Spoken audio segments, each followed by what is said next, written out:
Hi, I'm Debbie with Filmmaker in a Box, and welcome to FIB Online. What you're about to see is an excerpt from Filmmaker in a Box's first intensive case study on the micro-budget feature film 2 Million Stupid Women. Now, don't be frightened by the title. It was actually written by a very smart woman named Amy Heidish and is a very funny and fun film. Some of the points discussed in this excerpt refer specifically to the making of 2 Million Stupid Women, but many of the points are non-specific enough to apply to nearly any production. If you'd like to know more about this intensive case study, and there are over 17 hours more of detailed behind-the-scenes information on all phases of development, production, and post, visit filmmakerinabox.com.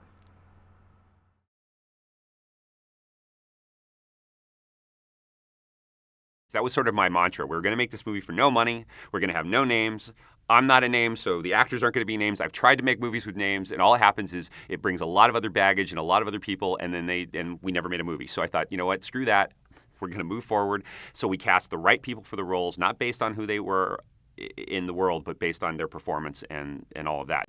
This project was unique because it was non-union, not affiliated with SAG, and that can pose a lot of problems, but it can also leave the door open to a lot of really great undiscovered talent. What we were looking for was something that we could do very inexpensively, that we could do with maybe 4 or 5 investors, tops, that we could do easily on locations, that could be shot, in Los Angeles, that could be shot with an unknown cast. And that was one of the biggest things for me. If you have any name actors, you have to use the union. The Screen Actors Guild is it's one of the strongest unions in the motion picture industry. Absolutely. They have 120,000 members now, I believe. And rule 1 of the Screen Actors Guild is that no actor is allowed to take non-union work. So it means once you're a member of the Screen Actors Guild, you cannot take non-union films. So if you are a Screen Actors Guild actor and you're working on a film, that film must be signatory with the Screen Actors Guild, and it means that film must comply with all of the demands that the Screen Actors Guild demands. As an independent producer, the unions are not really that friendly to the independents. And when I'm talking about independence, I'm not talking about, Tom Hanks making an independent movie. I'm talking about the micro-budget and no-budget features, because the unions don't really understand how these movies are made. They don't understand that somebody can go out for $100,000 and make a feature film. So there's really no allowances for that type of production in the union bylaws, even though they say that there are. Even though they say that the modified low-budget agreement from the Screen Actors Guild is intended for budgets under $200,000, they still, in what the union requires you to do, makes it prohibitive to work with the union.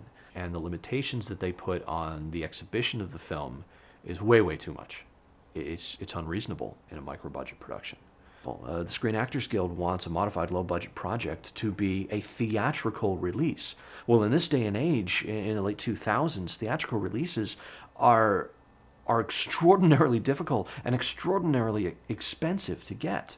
And the fact that SAG requires that, they won't allow you to release on DVD, they won't allow you to release on the internet without paying more fees, without renegotiating contracts, makes things very, very difficult. And the fact that SAG wants all of their money for their actors up front in an equity fund also makes it prohibitive for independent productions. We're talking about a $100,000 budget. So I was very, very insistent that we work without the Screen Actors Guild. We work without SAG. This is a non-union film.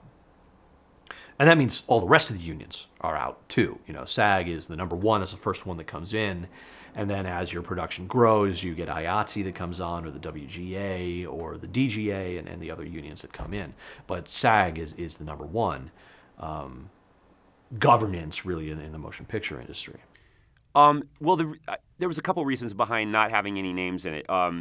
We knew that it was going to be a challenge without names to market the film and to get distribution later. We knew that. Again, back to the whole statement of we don't have a genre-specific movie. I mean, we do have it's a comedy, maybe a little bit of a dramedy, but 2 reasons. One, we didn't want this movie to blow up past us. We decided to make it for $100,000. That was our budget.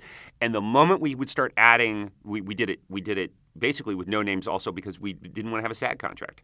We were not going to sign a SAG contract. The money that SAG needed us to put into a bond and the insurance that they needed and all that, it basically was more than we could afford to make the movie for.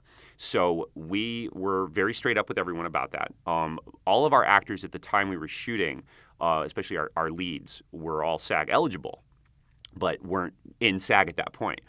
And that means that they're not fully SAG because they haven't joined the union yet, but they can if they want.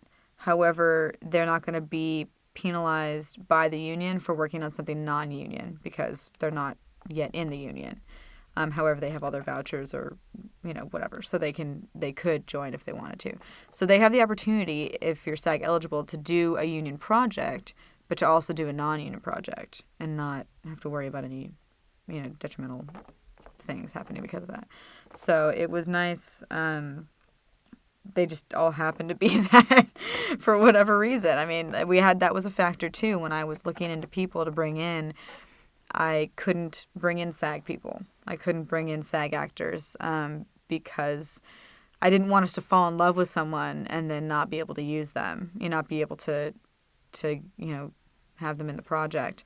Well, I go back to, I feel the decision that we made to do it with no names was the right decision for this project. I don't backpedal on that. I'm not going to, hindsight being 2020, now the challenge that we've been facing, trying to get this film sold, finding distribution for it, all of those usual avenues, they have definitely been difficult for us because we don't, again, you can't sell it on the genre alone, and we don't have any names. So we are in this weird sort of neutral zone with this movie. However, yes, if you ask me, but we couldn't have made it for the price. It goes back to the whole thing. If I got one name in this film that would help sell it later, it would have been worth it.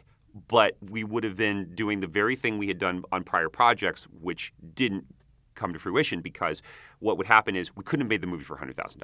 And that was sort of the urgency of making this movie. We didn't want this to turn into something that blew up past us. Not that we were afraid that we wouldn't be involved, but turn it into something where I didn't want to be 5 years down the road trying to make the same movie, which I had done several times. I was maybe, if no other reason, neurotic about it, but I was very passionate about the fact that I can make a movie, a really great film, but yes, it was going to be a difficult challenge to get it out there in the world. And that's how I viewed this project when we were doing it. Not that, oh my God, we don't have SAG, so we're screwed. It was more of a, we don't have SAG because these guys want to look for somebody new.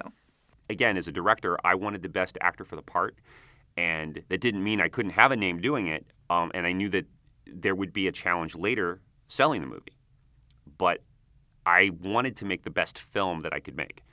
And I felt and for the price. So it sort of led to that. We ended up with the best actors we possibly could have gotten for the roles. I wouldn't have replaced any of them with anyone else now that we made the movie. I mean, they really were unique and very much, they're synonymous with those roles now. So that's always nice. I do prefer to work in union just because of that.